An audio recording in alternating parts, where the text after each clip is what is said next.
पाकिस्तान तहरीक-ए-इंसाफ ने IMF programme पर रद्द-ए-अमल देते हुए कहा है कि बिलाशुबा IMF प्रोग्राम तय होना मुस्बत पेश-ए-रफ्त है, लेकिन आगे क्या करना है। तर्जुमान PTI की जानिब से जारी बयान में कहा गया है कि मुआशी इस्लाहात से मुताल्लिक PDM हुकूमत के पास कोई रोड मैप नहीं। हुकूमत की तरजीह IMF और दीगर ममालिक से सिर्फ रकम इकट्ठी करना है। PTI तर्जुमान ने कहा कि हुकूमत ऐसे जश्न मना रही है जैसे $3 अरब खैरात में मिलने वाले हैं। PTI हुकूमत में यही लोग IMF मुआहदे को मुल्क दुश्मनी करार देते थे। तर्जुमान का कहना है कि मोडीज़ ने IMF की $3 अरब की फंडिंग पर गैर यकीनी का इजहार किया है। अवाम अब इस कर्ज की कीमत मज़ीद महंगाई की सूरत में अदा करेंगे। आने वाले दिनों में बिजली और गैस की कीमत में मज़ीद इजाफा होगा।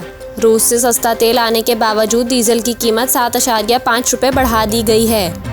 आलमी मालियाती इदारे IMF और पाकिस्तान के दरमियान $3 अरब का स्टैंड बाय अरेंजमेंट मुआहदा हो गया है, जिसके तहत पाकिस्तान को किस्तों में ये रकम मिलेगी।